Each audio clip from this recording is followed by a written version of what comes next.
सर्वांना जय भीम. आज मी सकाळीच डिक्लेअर केलं होतं की रात्री फेसबुक लाईव्ह येणार आहे. दिवसभर 11 मेला जो मोर्चा होणार आहे त्या मोर्चाच्या तयारीसाठी आम्ही जिल्हाभर फिरत होतो. आष्टीला मीटिंग झाली, मोठी पाटोद्याला मीटिंग झाली, नंतर आम्ही एक पाली नावाच्या गावात आलोत आणि आता मी बीडमध्ये पोहोचलेलो आहे. त्यामुळं या लाईव्ह करण्याला थोडा उशीर झाला. हे लाईव्ह करण्यामागचं काही कारणं आहेत. काल मी फेसबुकला बामसेफचे जे राष्ट्रीय अध्यक्ष आहेत वामन मेश्राम यांची एक पोस्ट बघितली, ज्या पोस्टमध्ये त्यांनी लिहिलेलं आहे की त्यांचं उपवर्गीकरणाला समर्थन आहे, म्हणजे अबकडला समर्थन आहे, अशी एक पोस्ट लिहिली त्यांनी. आणि त्याच्या पुढे हे लिहिले की भाजप जे सरकार आहे, भाजपचं सरकार असं करणार नाही, अर्थात उपवर्गीकरण करणार नाही, असंही त्यांनी त्याच्यामध्ये लिहिलेलं आहे. तर त्या संदर्भामध्ये आंबेडकरी चळवळीतल्या खूप साऱ्या लोकांनी मला फोन केले की बाबा बामसेफची भूमिका आहे की वर्गीकरणाच्या समर्थनात, आणि तुम्ही तर वर्गीकरणाच्या विरोधात जाऊन मोर्चा काढत आहात, वर्गीकरण नाही झालं पाहिजे या संदर्भात तुमचा मोर्चा आहे. तर हीच आंबेडकरी चळवळीमध्येच वेगवेगळ्या कसं काय भूमिका घेतल्यात, अशा प्रकारची भूमिका काही लोकांनी मला मांडली फोनच्याद्वारे. तर त्याला या संदर्भात उत्तर देणं आवश्यक होतं, कारण आम्ही मोर्चाचे आयोजक आहोत. पहिला मुद्दा क्लिअर करतो की ऑलरेडीच पंजाबमध्ये वर्गीकरण झालेलं आहे, हरियाणात झालेलं आहे, तमिळनाडूत झालेलं आहे, तेलंगणात झालेलं आहे, आंध्रामध्ये आहे आणि कर्नाटकमध्ये आहे, म्हणजे जवळपास 6 राज्यामध्ये वर्गीकरण झालेलं आहे. त्यामुळं हे जे म्हणत आहेत की वर्गीकरण होणार नाही, ऑलरेडी 6 राज्यात झाले आणि झालेलं असतानाही जर म्हणत आहेत की वर्गीकरण होणार नाही, तर हे जरा हा भ्रम आहे. वर्गीकरणाची प्रक्रिया सरकारनं सुरू केलेली आहे. आता आमची ही भूमिका आहे, आम्ही वर्गीकरणाला का विरोध करत आहोत. वर्गीकरणाला यासाठी विरोध नाही, कोणत्या जातीला आमचा विरोध नाही, एखाद्या जातीच्या प्रगतीला आमचा विरोध नाही. तर आमची भूमिका ही संवैधानिक भूमिका आहे. संवैधानिक भूमिका यासाठी पहिला मुद्दा सांगतो या संदर्भातला की भारताचं जे सर्वोच्च न्यायालय आहे, त्या सर्वोच्च न्यायालयाने 1973ला केशवानंद भारतीच्या केसमध्ये एक जजमेंट दिलं होतं. 13 बेंचचं जे जजमेंट होतं त्याच्यामध्ये फार महत्त्वपूर्ण गोष्टी मांडल्या गेल्या, जसं की संविधानाचं जे प्रिएम्बल आहे, हे प्रिएम्बल त्याच्या अगोदरच्या जजमेंटमध्ये सुप्रीम कोर्ट म्हणायचं की हे प्रिएम्बल हा संविधानाचा भाग नाही. 1973ला पहिल्यांदा असं मानलं गेलं की प्रिएम्बल हा संविधानाचा भाग आहे, संविधानाचा पार्ट आहे. आणि त्याच जजमेंटमध्ये जे बेसिक स्ट्रक्चर आहे, सुप्रीम कोर्टानं जे बेसिक स्ट्रक्चर सांगितलं, आपल्या संविधानाचं जे बेसिक स्ट्रक्चर काय आहे, जसं की आपला देश हा रिपब्लिक देश आहे, आपला देश हा सेक्युलर देश आहे. म्हणजे उद्या समजा भाजपचे सगळे खासदार जरी निवडून आले आणि त्यांनी ठरवलं की लोकांच्या मताचा अधिकार काढून घ्यायचा आहे, तर हे बेसिक स्ट्रक्चर त्यांना ते पार्लमेंटला असा अधिकारच नाही आहे.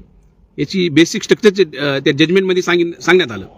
उद्या बीजेपीचे असे लोक सगळे जरी खासदार निवडून आले तरी ते म्हणू शकत नाहीत, पार्लमेंट असा कायदा करू शकत नाही की आम्ही आता लोकशाही संपवत आहोत आणि हुकुमशाही सुरू करत आहोत. हे सुद्धा करणं अशक्य आहे, कारण हे बेसिक स्ट्रक्चर असा पार्लमेंटला अधिकारच नाही आहे.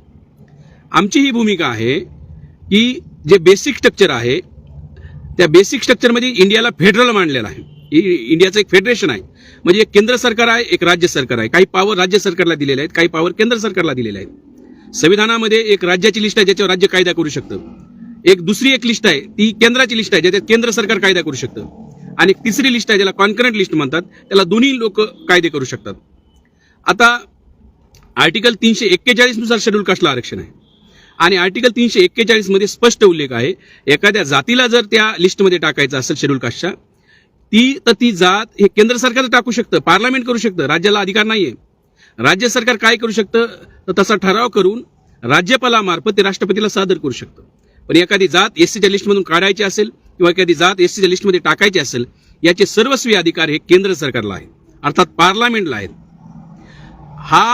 हे जर असं असेल, त्याच्यामध्ये काही बदल करायचा असेल, अमेंडमेंट करायची असेल आर्टिकल 341 मध्ये, ते अमेंडमेंटचे अधिकार हे फक्त आणि फक्त पार्लमेंटला आहेत.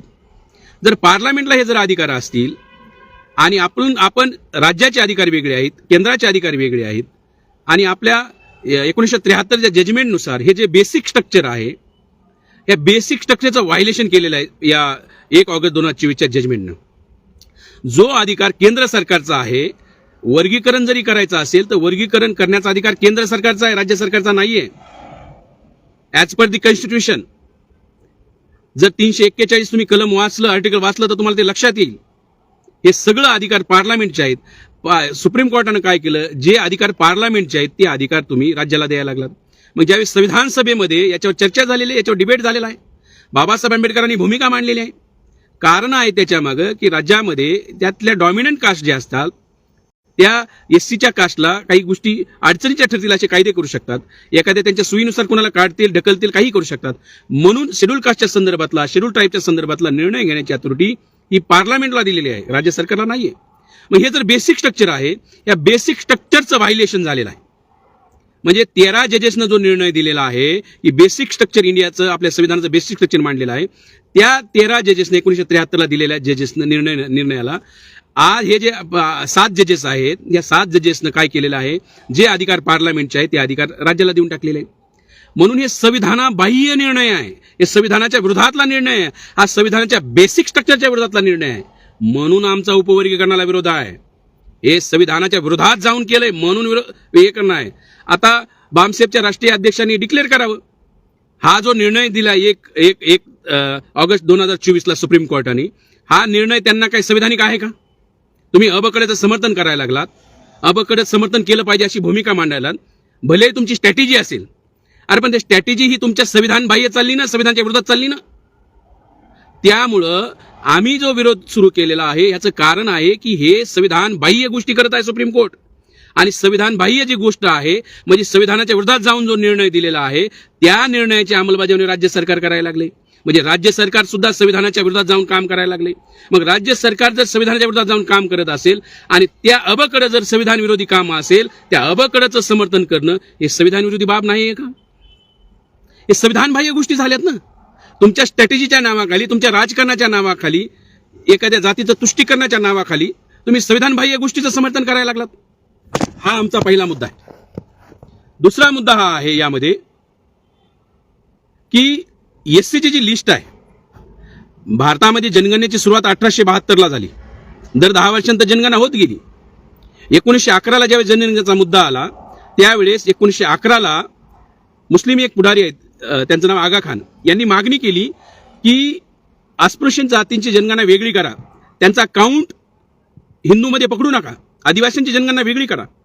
आणि त्यावेळेस पहिल्यांदा यांनी काय केलं, अस्पृश्य जातींची वेगळी जनगणना केली, आदिवासींची जनगणना वेगळी केली. 1911 ची गोष्ट सांगू.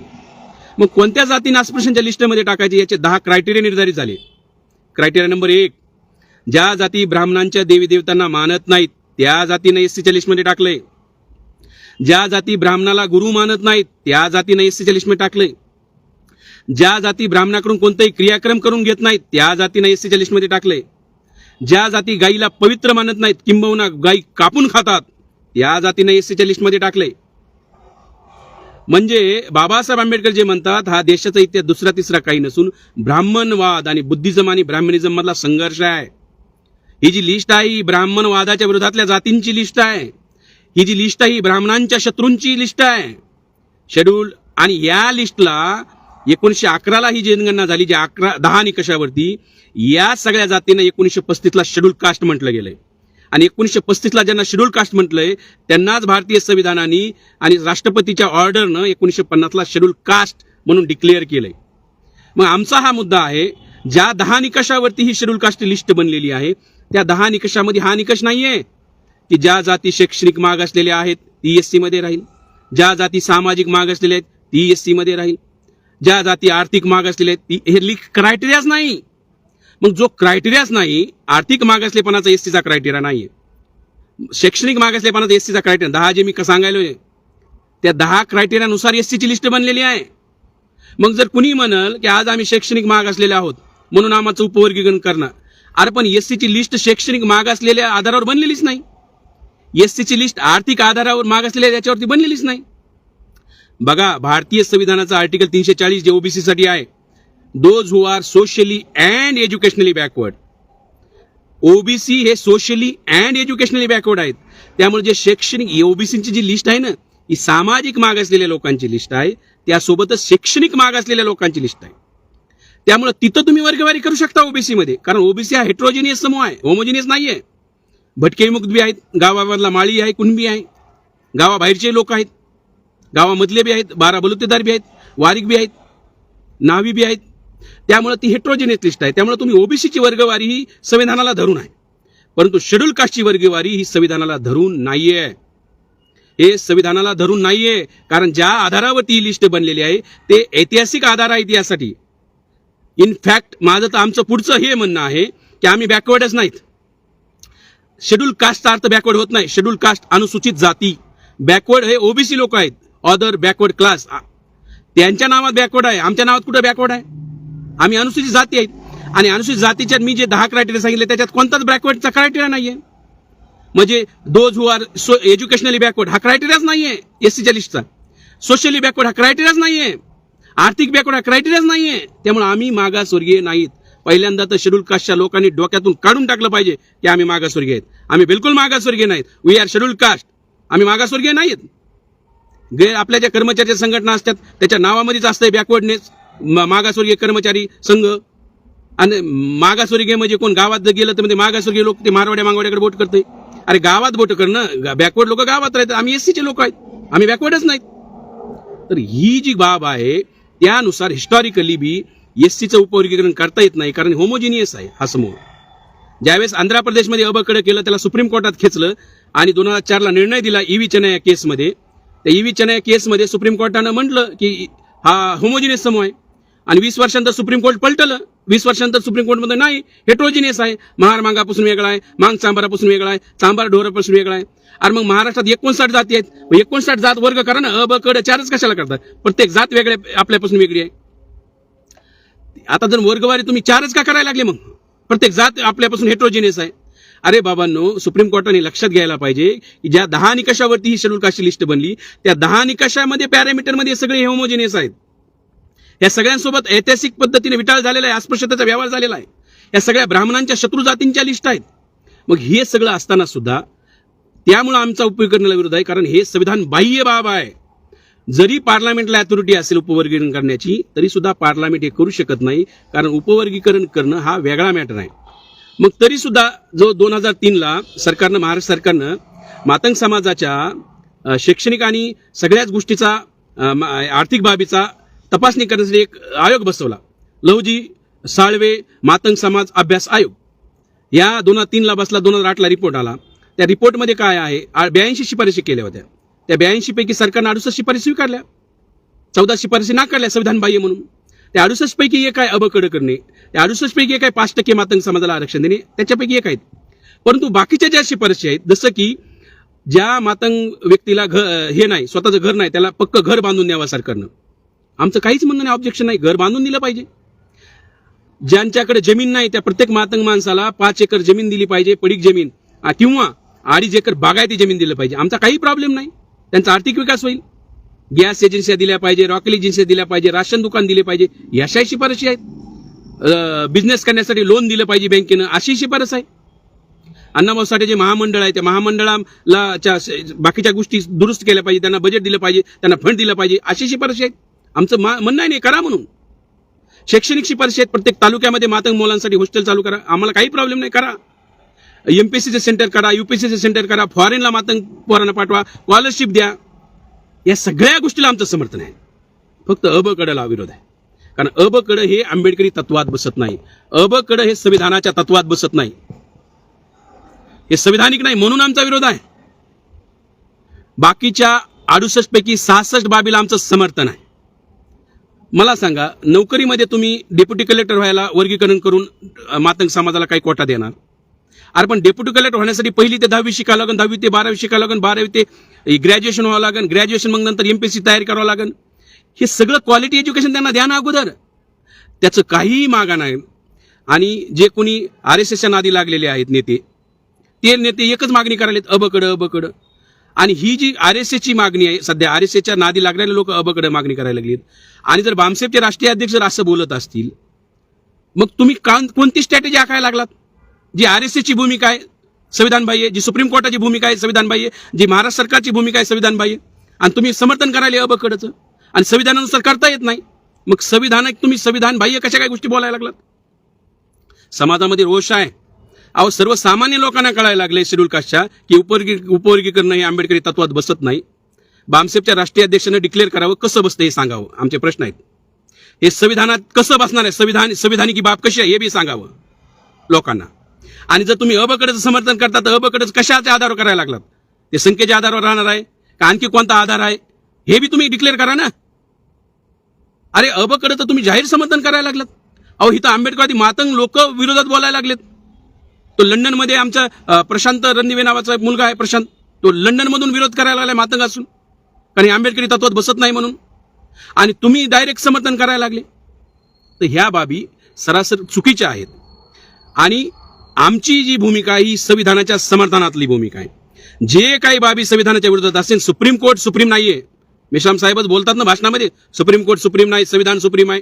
मग संविधानात बसतंय का अबकडं? डिक्लेअर करा बरं, सांगा जरा, भाषणात येऊन सांगा, लाईव्ह येऊन सांगा की कसं काय बसतंय अबकडं संविधानात.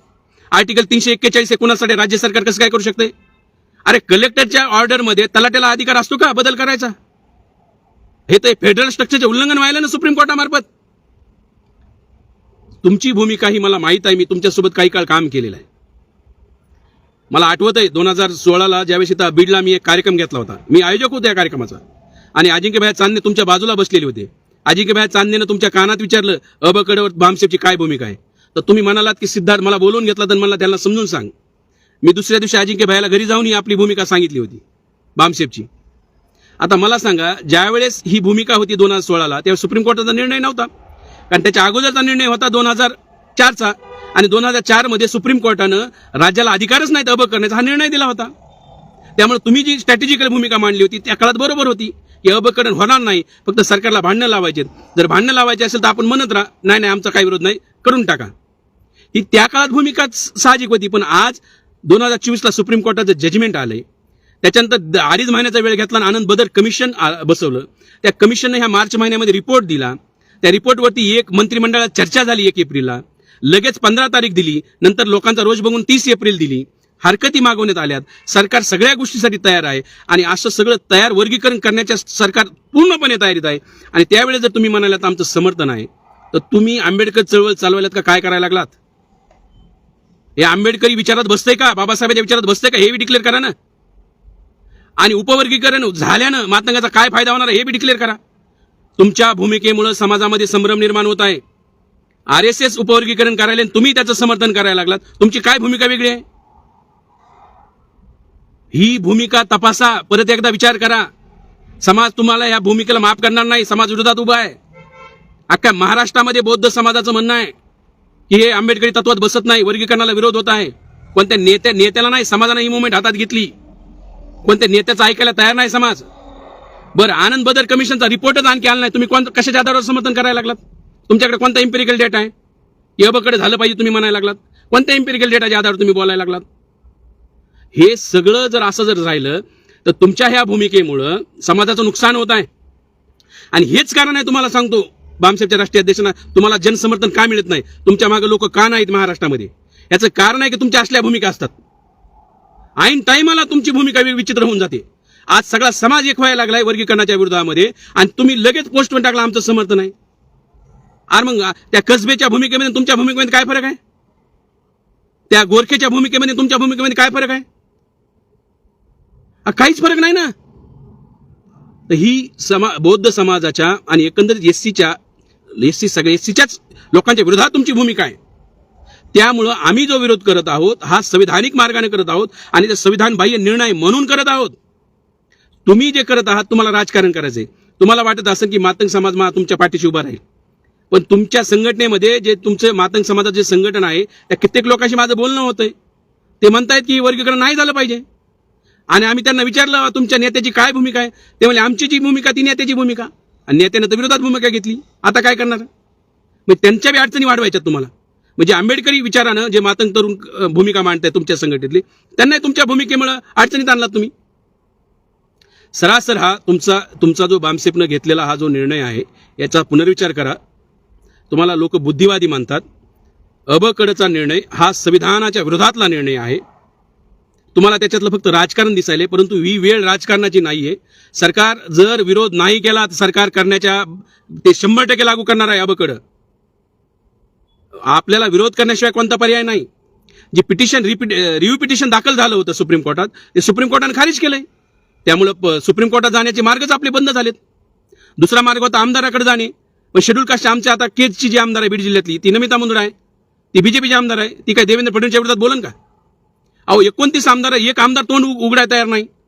अबकडवर साधं बोलायला तयार नाही. 29 पैकी एकही आमदार. बाबासाहेब आंबेडकर तर म्हणायचे हे SC ST आमदार निवडून जे राखीव मतदारसंघातून जातात, हे फक्त तोंड यासाठी उघडतात की फक्त जांभळी घेण्यासाठी उघडतात, ती बी नैसर्गिक क्रिया आहे म्हणून.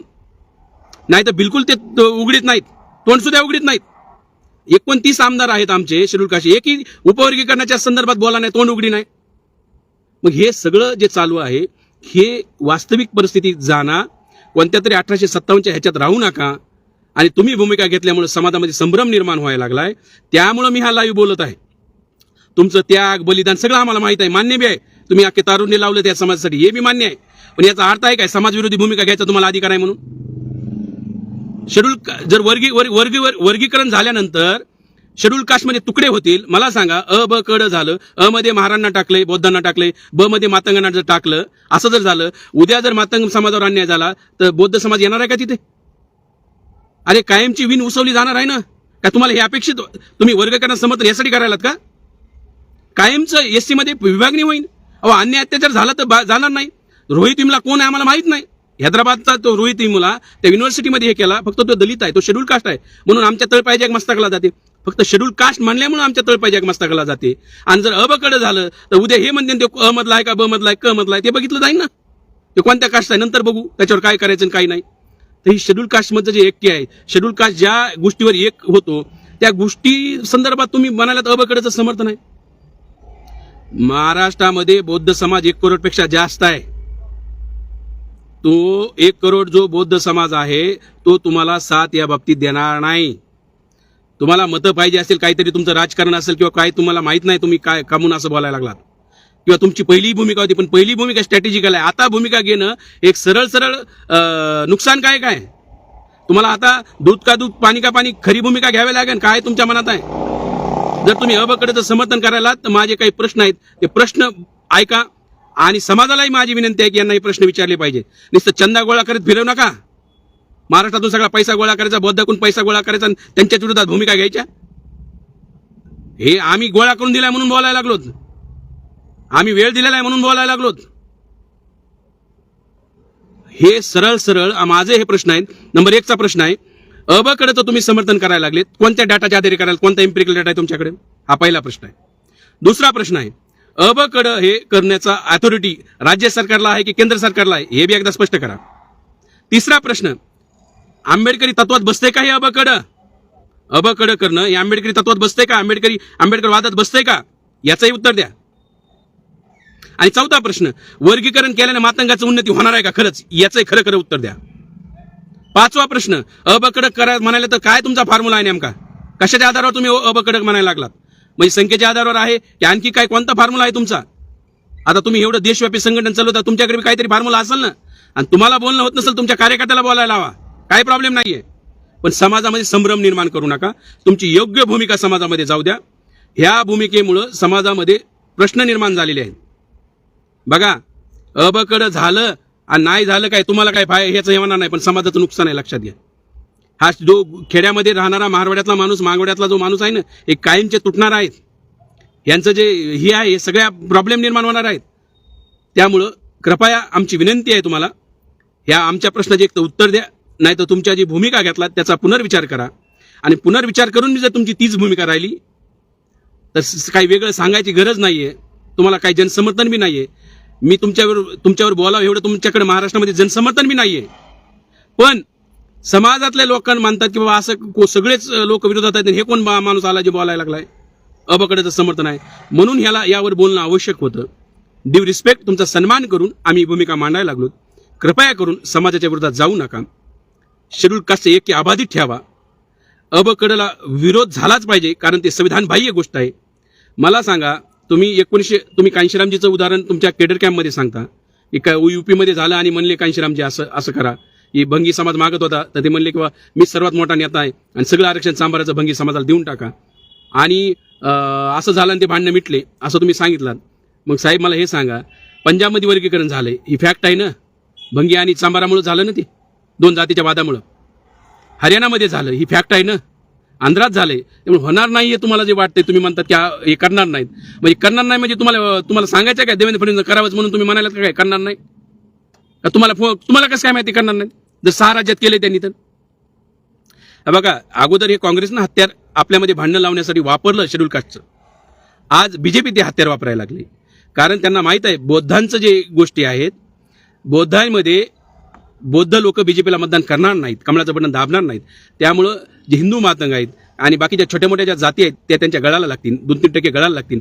म्हणून हे सगळं बीजेपीनं आजच्या तारखेमध्ये बीजेपी ह्याचं मोठं राजकारण उभा करायला लागले. त्या गोरखेला आमदार त्याच्यासाठी केलेला आहे आणि ही सगळी प्रक्रिया चालू आहे. आणि तुम्ही जर डायरेक्ट म्हणाला, तुम्हाला एका कार्यकर्त्याने फोन केला औरंगाबादच्या, त्याने मला फोनवर सांगितलं, तुम्हाला विचारलं आनंद बदर कमिशन, तर तुम्ही म्हणला ते कोण आहे बदर?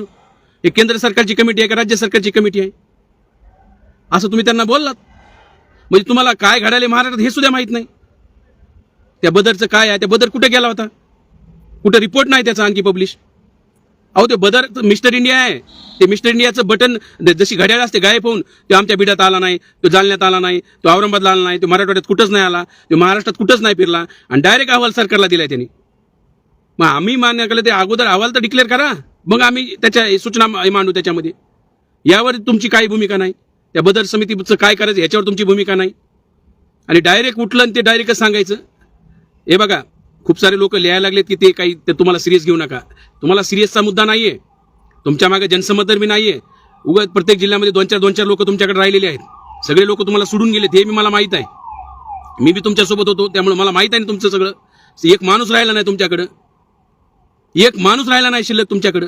आणि अशा परिस्थितीमध्ये तुम्ही आलात आणि त्याच्यात जर तुम्ही हे करायला लागलात, तर जे तुमचे बौद्ध कार्यकर्ते आहेत ते बी काम कसे करतील तुमच्यासोबत? अहो, त्यांचं फिरणं मुश्किल होईल ना बाहेर, बेजार होती ना ते लोकांच्या प्रश्नामुळं. आणि त्यांचा तरी विचार करा ते कसं काम करणार आहेत म्हणून. तर अशा ह्या भूमिका आहेत, या सगळ्या भूमिकाचा पुनर्विचार व्हावा. आम्ही जो मोर्चा आहे कोणत्या जातीच्या विरोधात नाही. 11 तारखेला बीडला मोर्चा आहे, महाराष्ट्रातल्या सगळ्या मित्रांनी समजून घ्यावं. त्या मोर्चामध्ये आम्ही उपवर्गीकरणाला विरोध करत आहोत. सोबतच मातंग समाजाच्या ज्या लहुजी वस्ताद साळवेने ज्या मागण्या केलेल्या आहेत 68, त्याच्यापैकी 66 मागण्या आम्ही मांडायला लागलोत की शैक्षणिक विकास झाला पाहिजे, आर्थिक मातंगाचा विकास झाला पाहिजे. आणि इथले खूप सारे मातंग आमचे बांधव त्या मोर्चात बी येणार आहेत. ते मातंगाचं कल्याणकारी विचार असल्यामुळं त्या मोर्चात येणार आहेत. आणि हा मोठा मोर्चा आम्ही आयोजित करत आहोत. हा सरकारच्या विरोधातला मोर्चा आहे. तुम्ही या संदर्भामध्ये संभ्रम निर्माण करू नका. एक तर 2-4 ओळीची पोस्ट लिहू नका. जे बोलायचंय ते जाहीर बोला, योग्य बोला, विश्लेषण करून बोला. फक्त अबकडचं समर्थन करून समाजात संभ्रम निर्माण करू नका. खूप संभ्रम तुमच्यामुळे अगोदरच निर्माण झालेले आहेत, ते दूर करणं तुमचं काम आहे.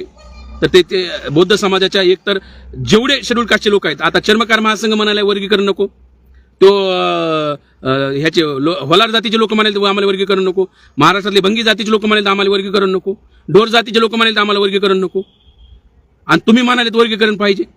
असा काय डाटा काय आहे ते जरा डिक्लेअर करा. तुमचा बी काय अहवाल असेल कोणता तर, उचलली जीभ लावली टाळ्याला हे जरा बंद करा. हे योग्य नाहीये. तुम्ही सिनियर आहात, मोठं तुमचं राष्ट्रव्यापी संघटन आहे. जरी 1-2 लोक असतील तुमचे प्रत्येक जिल्ह्यामध्ये, एक का व्हायना पण तुमचा आहे जिल्ह्यामध्ये एक माणूस असला तरी तुमचा कवड असतो ते जिल्हा. आता बीडमध्ये 2-4 आहेत लोक, पण तुम्ही म्हणता बीड बी तुमचा आहे म्हणून. जालन्यामध्ये 2च लोक आहेत, 2-3 लोक आहेत, पण तरी कवड आहेत. त्याचं असं प्रत्येक जिल्ह्यामध्ये 2-3 लोक आहेत, त्याच्यामुळे ते राष्ट्रीय लेवलचं संघटन आहे.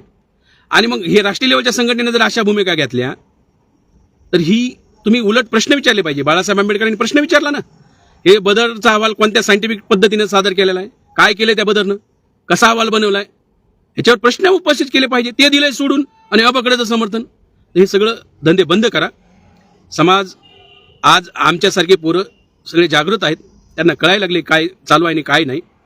आणि मी जे प्रश्न जर तुम्हाला वाटत असेल तर मी जे प्रश्न उपस्थित केले उत्तरं द्या. समाज ठरविल तुमची भूमिका योग्य का आमची भूमिका योग्य. आणि समाजाला कळायला लागले, आम्ही आमची भूमिका मांडायला लागलो, डेली सोशल मीडियाच्या माध्यमातून मांडायला लागलो. तुम्ही तुमची भूमिका मांडा आणि समाज ठरविन कुणाचं योग्य आहे कुणाचं अयोग्य आहे. एवढंच बोलतो. 11 तारखेला बीडला 1 लाख लोकांचा आम्ही मोर्चा आयोजित केलेला आहे. त्या मोर्चाच्या संदर्भामध्ये संपूर्ण महाराष्ट्रामध्ये आम्हाला फोन येत आहेत.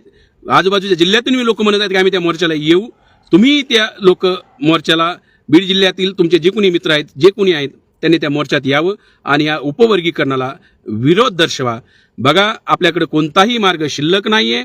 आपल्याकडे एकच मार्ग आहे. जर आपण रस्त्यावरची लढाई लढली तरच सरकारला हे लक्षात येईल. या समाज जागृत आहे आणि विरोध करत आहेत म्हणून सरकार थांबेल, अन्यथा ते वर्गीकरण करण्याची प्रोसेस करत आहेत. उद्या झाल्यानंतर बोंबलत बसू नका, हे कसं झालं काय झालं.